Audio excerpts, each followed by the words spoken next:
Hey everybody, this is Will with Slices Concessions, and today I'm here with the C713 to show you how to adjust your viscosity.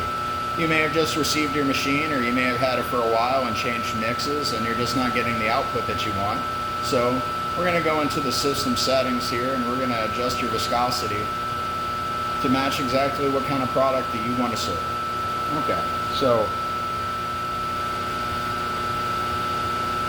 to enter into the manager's menu, press here on this ice cream cone in the center, and we're going to use the up and down arrows and the select key to enter in the code.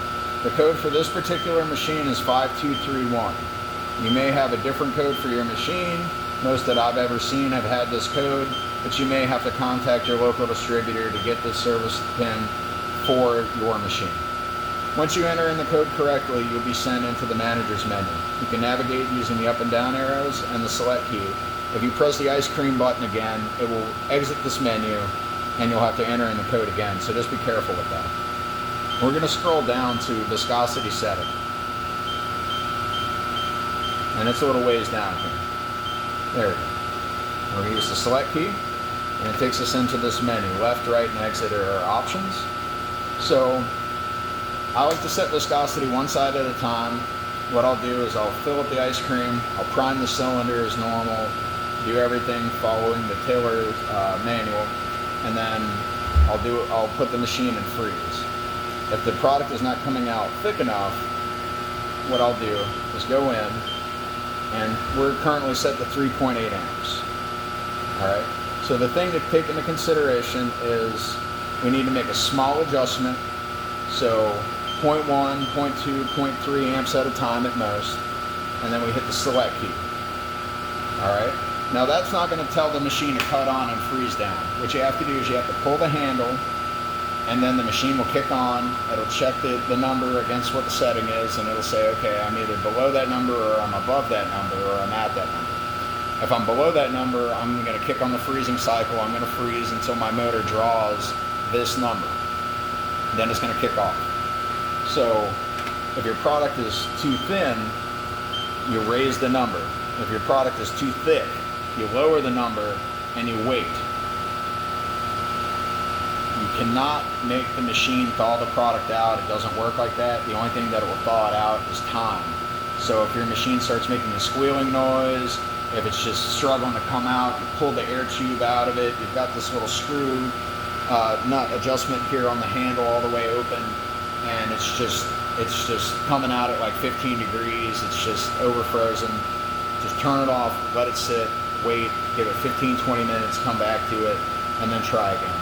But if it starts making squealing noises, just take it out of auto, exit these menus by pressing the cone button here a couple of times, take it out of auto, let it sit off 15-20 minutes, and then deal with it. If your product is not thick enough, you raise the number.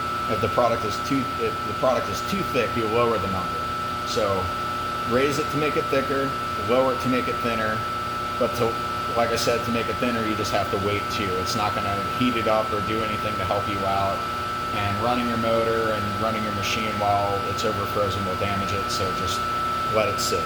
Just let it sit. So we've adjusted it on our left side. Let's say we need to adjust it on our right. Same situation.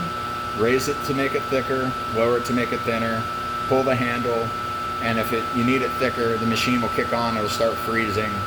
If it's too thick and you want it to get thin, turn it off, let it sit 15 minutes, turn it back on, give it a shot then. Okay, so the other thing to look out for is you want to make sure you have at least 2 or 3 inches of mix in the top here. You don't want to starve your barrel for mix. If you do starve your barrel for mix, it'll start over freezing and squealing, and you'll end up with a whole myriad of problems. So just make sure you put a couple of gallons of mix in there. I like to run them at least halfway full.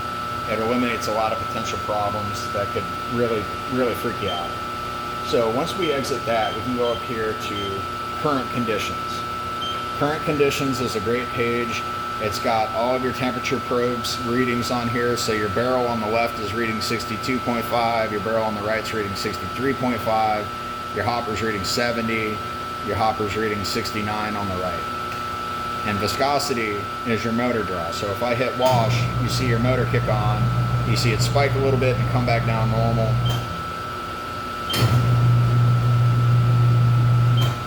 So while the machine is freezing, you can actually see the viscosity here on this page. You can see the temperatures, everything on it. And these temperatures in the barrel, this is a temperature probe that sits on the outside of the barrel, so it's going to read a little differently than the actual mix. You might read 20 and your product is 18 degrees, so just take that in consideration. They're not perfect, but it's very close to what it is. So you can use this page to help see exactly what's happening in the barrel as you're taking your pulls and getting your machine calibrated. Once you get down to 17 to 19 degrees, typically 17 to 19 degrees, your mix may freeze as high as 20 or 21 degrees. You may have a premium mix that doesn't really get where you want it to be in terms of thickness until you hit maybe 16 degrees. It just depends on what you're working with.